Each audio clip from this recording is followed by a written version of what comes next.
de España a Francia. Yo he estado con un pie en España y otro en Francia. ¿Dónde está la frontera? La frontera está donde alguien la puso. En la lengua, la frontera son las lenguas. Pero no, inclusive tampoco, porque si tú vas a los países fronterizos hay una franja muy amplia donde todo el mundo habla los dos idiomas por cercanía. El bilingüismo es entonces, la frontera es cultural y la frontera es una cuestión que tenemos todos aquí en la cabeza. ¿Qué te hace mejor a ti o distinto por nacer? Imaginaros que aquí está la frontera, ¿no? La frontera entre la República de John y la República de Bibi. Aquí no hay monarquías, ¿eh? Aquí está la frontera. Y entonces una madre y un padre, los mismos, tienen hijos gemelos. Vamos a ponerlo. Pero lo hacen tan rápido que uno le nace de este lado y el otro le nace del otro lado. ¿Qué diferencia hay entre esos dos niños? ¿Por qué uno tiene que tener más derechos que otro? Realmente no hay ninguna diferencia. La diferencia está en el cerebro de las personas. La diferencia está en nosotros, que aquello que es distinto lo tomamos como peligroso, porque tenemos miedo a lo diferente. Pero no olvidemos que el migrante es una persona de carne y hueso, que siente, que quiere, que extraña. Es una persona, como en el caso de los migrantes latinoamericanos, que es el caso que más cercano, bueno, también, es que tengo migrantes de todos lados en casa. Dios, es una cosa curiosa. He repetido la historia, ellos se fueron para allí, yo me vine para aquí, vamos. La cuestión era no estar con ellos en el mismo sitio, vamos a decirlo. Que no los aguanto mucho y la cuestión no era no compartir continente. Pero a pesar de la broma, el migrante latinoamericano, hay una gran migración política de que han huido de las dictaduras cruentas que este mismo sistema capitalista y colonialista instauró después de colonizarlos, matarlos, robarlos. Ya no había suficiente como para encima hay que seguirlo subyugando a través de ¿qué? A través de la política. ¿Y cómo se hizo eso? Se hizo pues a través de una gran cantidad de políticas de instauración de diferentes dictaduras en los países latinoamericanos que han llevado a la situación en la que estaban hace 9 años. Por suerte ahora la cosa se está dando vuelta y los países latinoamericanos empiezan a tomar conciencia de su propia identidad y están dejando de mirar un poco a Europa para mirarse hacia sí mismos y hacia ellos mismos, para sacar otro tipo de políticas. Una política más vamos a decirlo, más del siglo XIX, tiene mucho más que ver con Simón Bolívar que con lo que fue la historia latinoamericana durante los siguientes 100 años, que vivió mirando Europa, ¿no? Y no fue consciente de su propia identidad. Seguían colonizados, por más que haya librado multitud de guerras para independizarse, se independizaron tan solo para que nosotros no tengamos un pasaporte español. O sea, que para lo que se habían independizado, mejor si hubieran quedado dependientes y por lo menos yo hubiera podido migrar sin ningún tipo de problema, ¿no? Y no me pondrían tantas pegas. Pero no, se independizaron tan solo formalmente. Pero la independencia cultural, o sea, la no dependencia de Europa nunca llegó a Latinoamérica hasta ahora. Hasta ahora que han hecho otras políticas, han roto con el Fondo, con el Fondo Monetario Internacional, han creado una política más de tierra, más de terruño y más de defensa de lo suyo. ¿No? Esa es la migración latinoamericana. De allí ha salido mucha gente. Hay otros que han salido rebotados. Yo conozco el caso de mi padre, es un caso curioso. Mi padre no solo migró para allá, sino que luego migró para acá. Cualquiera diría que el culo de mal asiento, como diría mi madre. Tú eres culo de mal asiento, hijo, porque no te puedes quedar quieto en un país. Y una detrás de él, porque le quiere mucho. Y mi madre también, pues también está aquí. ¿Por qué se va de Argentina mi padre? Mi padre se va de Argentina, esto es una especie de anécdota, pero para que entendáis un poco lo que le pasa a la persona. Mi padre, después de estudiar muchos años, volver a Argentina, ejercer su carrera y tal, junto con mi madre, ambos dos, aguantarse toda una dictadura militar con más miedo que Caracuta, vamos. Porque aquí están porque han tenido mucha suerte. Pero después de aguantarlo todo, después de aguantar una transición bastante mejor que esta, ¿no? Con perdón, no quiero ofender a nadie, pero la transición española es una transacción más que una transición, lo digo siempre y lo seguiré diciendo. Después de terminar con la transición, luchar contra la ley de punto final, luchar contra la ley de obediencia de vida, sube el señor al gobierno de mi país, muy parecido a Rajoy, en las políticas que hacía, ¿no? Que se llamaba Carlos Saúl Menem. Ese tipo, cuando él subió al poder en el año 1989, mis padres dicen, bueno, apaga y vámonos, yo me voy de aquí, esto ya no lo aguanto más. O sea, yo no puedo estar luchando permanentemente por un país que no lucha por sí mismo. Hoy por hoy en España estamos en una situación bastante parecida, en el sentido de que tenemos un político que hace el mismo tipo de políticas neoliberales que han llevado a Latinoamérica a la absoluta pobreza, que luego conllevó la ola migratoria de los años entre el 94 y el 2002-2003, que hubo una gran ola migratoria de países latinoamericanos, especialmente de Argentina, porque venían huyendo de todas estas políticas que se estaban haciendo de recortes, de venta de los servicios públicos, de privatizaciones, de no defender, de no tener una política social adecuada. Todas las pocas políticas sociales que se hacían durante la época de Menem se quitaron. Y entonces hay un migrante que no es realmente el migrante económico, es un migrante más político que económico, es un migrante que busca un país donde pueda vivir con un poco de cordura, como quien diría, ¿no? Porque no olvidemos que los seres humanos necesitamos pocas cosas, pero son muy básicas. Uno necesita una tranquilidad, una casa, poder alimentar a tus hijos, ¿no? Y buscar la felicidad.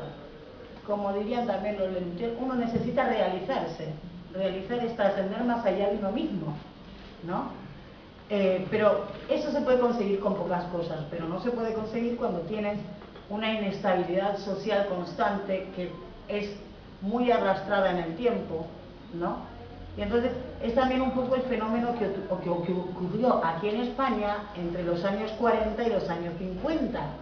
Muchos migrantes que se van por la situación de revuelta, porque no es porque fueran perseguidos políticos, pero sino que la situación que vivían en su tierra, ¿no?, era tan angustiante que tenían que emigrar, por motivos muchos económicos y otros simplemente porque no se sentían a gusto con el dictador. No es que los estuviera persiguiendo específicamente, sino que uno no se... O sea, yo lo comparo, tu casa, si tú tienes un vecino molesto, ¿no?, que está todo el día dando el coñazo, gritando, poniendo la música a todo lo que da, ¿no?, que te molesta, que te insulta por el pasillo y tal, pues ¿qué hacen? Pues te pillas, te buscas otra casa y te vas. Porque al vecino matarlo no está bien, queda muy feo y luego tienes que responder al videojuego, ¿no? Y aparte porque matar no es lo correcto. Pero lo que quiero decir, pues en un país pasa lo mismo. Si en un país tienes un tipo molesto adentro, que no hace más que gritar, no hace más que poner normas absurdas, tú te sientes incómodo, ¿y cuál es la única forma cuando después de 20 años se ve que no se va? No hay forma de sacarlo ni con agua caliente. Pues te vas. Pero te vas porque quieres vivir mejor. Y es un pecado querer vivir mejor. ¿Hay algo malo en querer vivir mejor? ¿Hay algo malo en buscar otras formas, otros caminos? No hay nada malo. Esa es la realidad del migrante. Esa es la única realidad. Os preguntaréis por qué el título de la conferencia es Falsa democracia y migración. Y eso es un concepto muy simple. Es un concepto que viene recogido en la Declaración Universal de los Derechos Humanos. Se supone que todo país democrático ha aceptado la Declaración Universal de los Derechos Humanos. En esa Declaración Universal dice que todos somos iguales ante la ley, no importa dónde hayas nacido, que todos los seres humanos tienen los mismos derechos simplemente por el hecho de haber nacido seres humanos. Y en los países hoy por hoy de Europa, esos principios no se cumplen. Esos principios no se cumplen desde el momento que a los inmigrantes, y ahora sí voy a hablar de inmigrantes, que a los inmigrantes se les quita, por ejemplo, el derecho a tener una tarjeta sanitaria. Cuando se tilda a las personas de ilegales, uno puede decir, es un inmigrante que no está regularizado, pero ilegal. ¿Cómo va a ser ilegal? Los seres humanos no podemos ser ilegales. Tú no puedes ser ilegal. Tú puedes cometer delitos, pero ser ilegal es otra cosa. Y vamos, si ya transformamos inmigrar con delinquir, bueno, ya sería un paso que no demos ideas, porque a Gallardón se le puede ocurrir, ¿eh? Mejor callemos, no demos ideas.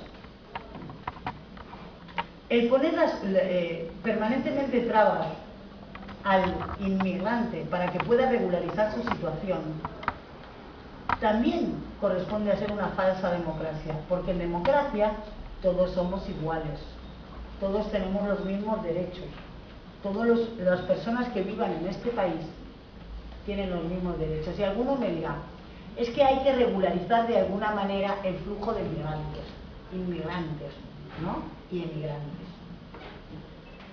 Os voy a decir la verdad, cualquiera que tenga dos dedos de frente sabe que eso se regulariza solo.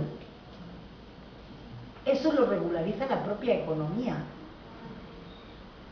Hoy estamos mejor aquí, tendremos más flujo de migrantes o inmigrantes, se está mejor. La gente no viene a pasar hambre. ¿A alguno se le ocurre que la gente va a venir a España a pasar hambre? ¿Que alguien va a ir a un país donde falta trabajo a migrar? ¿Que a alguien se le ocurre migrar hacia un país donde falta trabajo? A nadie. A nadie. Entonces, los flujos migratorios desde que el mundo es mundo, estoy hablando desde que los seres humanos comenzaron a andar sobre dos piernas, ¿no? Se han regularizado solos, porque es natural, porque la migración es algo natural. Migran las personas, migran las aves, migran hasta las plantas migran a través de pajaritos que los llevan en el pico, ¿no? Y polinizan esa misma planta en otro sitio. Imaginaros, una cosa tan estática como una planta migra. Imaginaros un ser humano. Los pájaros migran todos. A mí me gustaría que le pusieran frontera a los patos, tío. Claro, a ver, tú pato, ¿de dónde vienes? ¿Vas migrando hacia el sur? No, aquí te ponemos la frontera, pero aquí no pasas. Es que no tiene sentido. ¿Por qué? ¿Por qué este miedo al extranjero? Porque en realidad detrás de todo este proceso lo único que hay es miedo a lo diferente, miedo a lo desconocido, miedo a otras culturas, miedo a otras razas, miedo a una falsa sensación de propiedad. Mi país. ¿Cómo que tu país? A ver, es el país donde has nacido, pero tuyo no va a ser. Oye, ¿puedo poner un ejemplo? Mira, esa mañana había un hormiguero, enorme, y cogí una hormiga de este hormiguero, la puse allí y la echaron. O sea que también hay problemas. Yo creo que es natural la defensa de tus derechos. Creo. Por eso, a mí que me ha tocado migrar, lo primero que hice fue poco a poco integrarme en aquello y no de repente. Yo tengo todos los derechos, porque me habían echado. Digo yo, no sé. A ver. Yo soy un caso de... Tú también has sido migrante, pero yo vuelvo a repetir el concepto. Es que los países, vuelvo a repetir, los países no son de nadie, ¿no? Los países no son de nadie, los países se han formado porque se han formado a través de guerras, alguien puso una frontera aquí, otra frontera allí, otra frontera... Claro, es como... Y mañana yo declaro el territorio independiente de John Hunter, imaginaros. Si total, a nadie le va a importar mi casa, yo te juro que yo declaro mañana mi casa República Independiente de los balcones y me dejan ahí, si total, no tiene ningún interés económico mi casa. No hay ninguna cosa de petróleo debajo, ni mucho menos. Pero los países se han formado de forma artificial. Entonces los países, la tierra es una. La tierra es una. Es un globo. Y es de todos. No es más tuya porque naciste. ¿Dónde naciste tú, Israel? Sí, tú mismo. Madrid. En los Madriles. En los Madriles. A ver. ¿Es más tuyo esta tierra que mía porque he venido de fuera? No, tampoco es mía. Es que no es de nadie. No siento nada en propiedad que no sea de lo que tengo escritura pública. Exactamente. Tenemos una falsa sensación de propiedad del país, de la lengua, de la cultura. es que esto es mío, bueno, incluso con el fútbol, ¿no? Juega España y todo, ¡ah! Dios mío, y no hay problema, ya no hay problema, gana España la Eurocopa, gana España el Mundial, y a todos les da el fervor patriótico y se olvidan de los recortes en educación, de la sanidad, de que le atropelló el gato un coche, se olvidan de todo porque ha ganado, porque tenemos esa falsa sensación de que algo nos pertenece. Y en realidad los países, la tierra no pertenece a nadie, en todo caso debería pertenecer al que la trabaja, pero eso es otro debate que lo podemos hacer en otro momento. Pero la tierra no pertenece a nadie. Luego los seres humanos inventamos las escrituras públicas de propiedad, inventamos muchas cosas. Esta noche me voy a meter en tu cama, a ver si me echas de tu cama. Es que no es mi cama, es la cama que está dentro de mi casa, que tampoco es mi casa, es la casa donde habito. Y esa es la realidad, este es el país donde habito, ¿no? Sí, pero bueno. La cuestión de la propiedad privada... Es normal la propiedad. Es normal. Pero no voy a debatir contigo, John. Yo voy a exponer mis ideas y luego tú, si quieres, cuando abramos el turno de debate, lo debates. Sí, el tema de la propiedad privada, la propiedad privada también es una invención del hombre. Yo no me voy a meter aquí en la cuestión del patriarcado, que comienza con la invención de la propiedad privada a partir de que el hombre dejó de ser nómado y pasó a ser sedentario.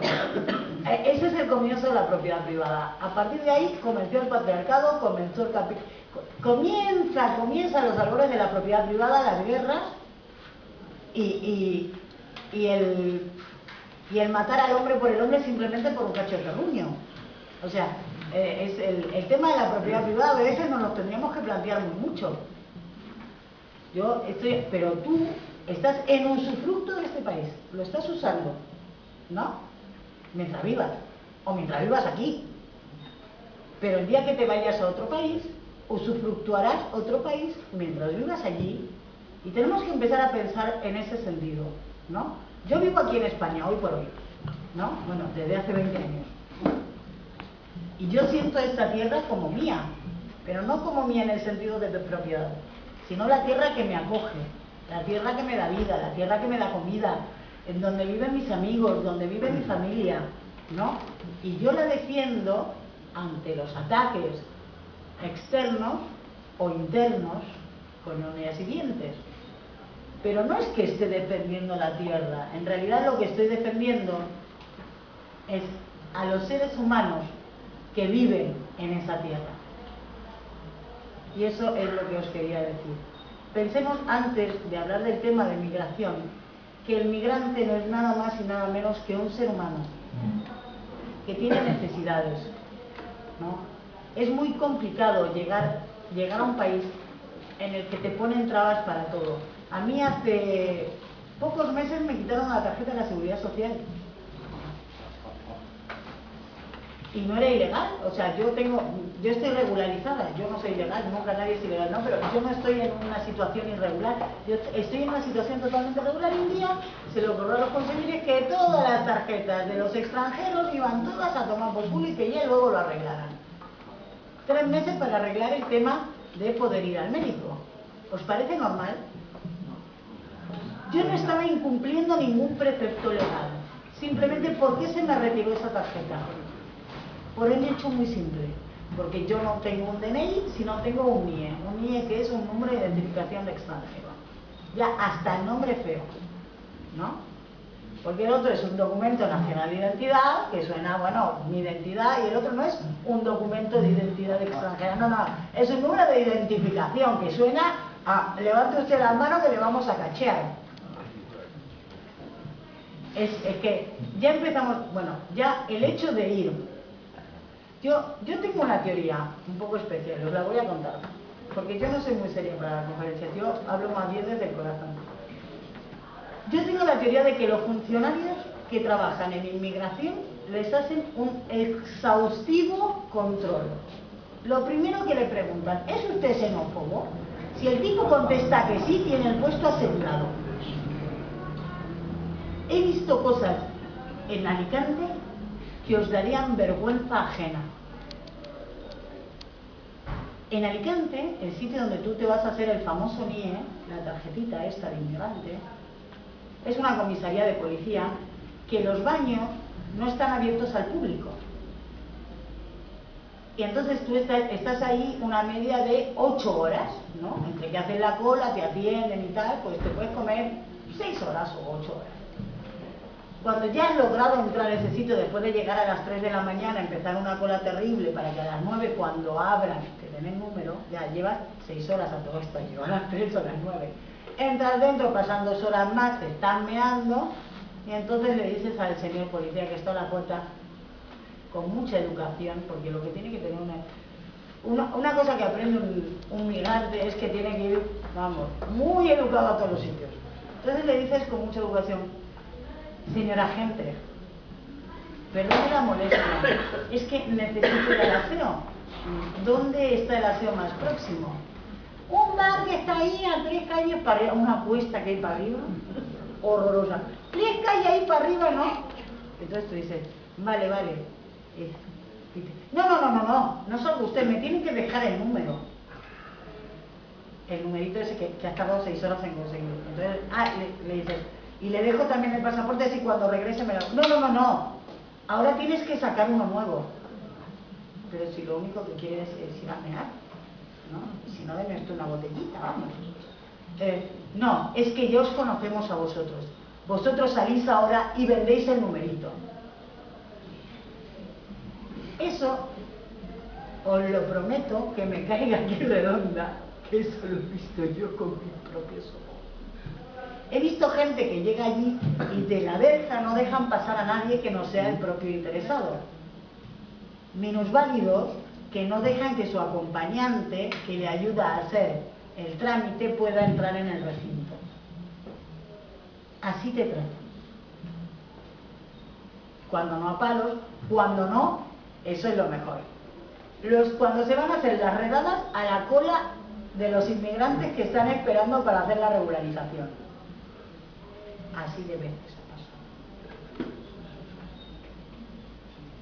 Todos esos seres humanos, cada uno de ellos, además del drama que significa el tener que dejar tu casa, tu tierra, tus amigos, tu gente y llegar a un sitio distinto, además de eso tienen que chocar con las trabas burocráticas, o tenemos que chocar con las trabas burocráticas, muchas veces con la xenofobia, ¿no? A mí lo que pasa es que como muchas veces no se dan cuenta que soy extranjera, porque para empezar soy blanquita, y segundo, perdí el acento jugando a la chapa, ¿no? Como no se dan cuenta, entonces hablan conmigo y se despachan. Claro, ¿por qué esos sudacas de mierda que vienen aquí a robarnos el trabajo? Perdona, ¿cómo que te van a robar? A ver, el trabajo... volvemos, el tema de la propiedad privada. ¿El trabajo es privativo? ¿Tu trabajo es tu trabajo o es el trabajo que ejerces? Y lo ejercerás mientras el jefe quiera que lo ejerzas. No lo vas a ejercer más allá. Nadie te roba el trabajo. Viene otra persona, o que está más cualificada, o lo que sea. Y simplemente... Pero lo peor es que la gran mayoría de estos emigrantes o inmigrantes que vinieron a robarnos esos maravillosos trabajos de la hostia, hacían trabajos que los españoles no hacían, vamos, bajo ningún concepto. Ahora sí, ahora hacen lo que sea, pero en ese momento no. Trabajos como el campo, como la limpieza, como la atención de las personas dependientes, como personas sobrecualificadas que han llegado a este país y han trabajado en los trabajos que nadie quería. Y esos son los que hoy por hoy decimos, ay, es que han venido aquí a robarnos el trabajo. Claro, es que esa persona tiene el trabajo porque lleva 8 años aguantando lo que tú no has aguantado 20 minutos. Y yo no estoy en contra de que tú no lo aguantes. Cada uno puede elegir el trabajo que uno quiere, o que le dan, evidentemente. Pero lo que no puedes hacer es, ahora que estamos con una cuestión, porque ¿cuándo aparecen los ataques xenófobos? Los ataques xenófobos aparecen en mayor medida con las crisis económicas. Así aparece en la xenofobia hacia los judíos en la Alemania nazi, ¿no? Hitler sube porque había una gran crisis económica, los ataques a Polonia, todo eso surge de las crisis económicas, ¿no? Entonces, de ahí surge la xenofobia. Y entonces, los mayores ataques xenófobos ocurren cuando estamos en situaciones de crisis como ahora. Entonces, claro, todos aquellos que nos han venido a limpiar el culo, que han atendido a nuestros mayores, que han labrado nuestros campos cuando nosotros... Todos esos ahora nos sobran. Todos esos nos sobran y nos gustaría meterlos a todos en una patera y así como llegaron que se vayan. Pero los seres humanos no son de quitapón, no son un repuesto, no son una cosa que tú ahora me sirves, ahora no me sirves, ahora te meto una patera y te estampillo para el África subsahariana. No, eso no existe. Son personas que han venido aquí y como han venido aquí y han pasado 8 años, han creado raíces. ¿Qué pasa? Que les tenemos que obligar otra vez a ser migrantes, otra vez. Como ahora ya no me sirves, ahora todas tus raíces, todo el trabajo y el esfuerzo que conlleva aprender un idioma, integrarte en una nueva sociedad, conseguir nuevos amigos, crear una familia, crear una casa, todo eso, no, es que ahora me está sobrando, porque ahora es que no hay trabajo para mí, para mis hijos. Y entonces, ¿cómo se arregla? Echando a los inmigrantes. Los inmigrantes cuando no hay trabajo se van solos. Sí, señora, porque es la mejor solución para bajar las listas de desempleo, hombre. Claro, así bajan las listas. Me imagino que lo está diciendo de coña, o está esperando que yo le tire con el bastón de John. Pero esa es la respuesta que te daría el ciudadano medio. Claro, se tienen que ir, porque es que no hay trabajo para nosotros. Es que ahora... Entonces dicen, bueno, que sean emprendedores. ¿Por qué no se hacen autónomos como el resto? Porque no nos dejan. Porque no nos dejan. ¿Para qué? O sea, tú te puedes hacer autónomo mañana. ¿A que sí? Vas, te das de alta y te haces autónomo, ¿no? ¿Sabes lo que necesito yo para hacerme autónoma? Crear una empresa con un capital social de 30.000 euros. Si yo tuviera 30.000 euros... Ya los tiene. No, los periodistas somos ricos, pero no tanto. Claro, entonces dicen, bueno, entonces tampoco les dejan generar su propio puesto de trabajo, ¿no? Entonces, son miles más de trabas. Cualquier cosa que tú vayas a hacer para un inmigrante es mucho peor. Un inmigrante no regularizado hoy por hoy en España no puede abrir una cuenta de banco. Si no puede abrir una cuenta de banco, no puede pagar la luz, no puede pagar el agua. Bueno, el agua sí, porque aquí te la dejan pagar en mano, pero la luz, el teléfono, todo eso no lo puede hacer. No puede alquilar una casa, no puede hacer nada. ¿Por qué? Porque simplemente no te abren una cuenta de banco desde hace unos años, se ha quitado que podrías tú abrir una cuenta como extranjero y ya eso no se puede hacer. Tienes que tener un número de identificación de extranjero que esté en regla, en vigor. Ese es otro problema que le ponemos. Y así una con otra.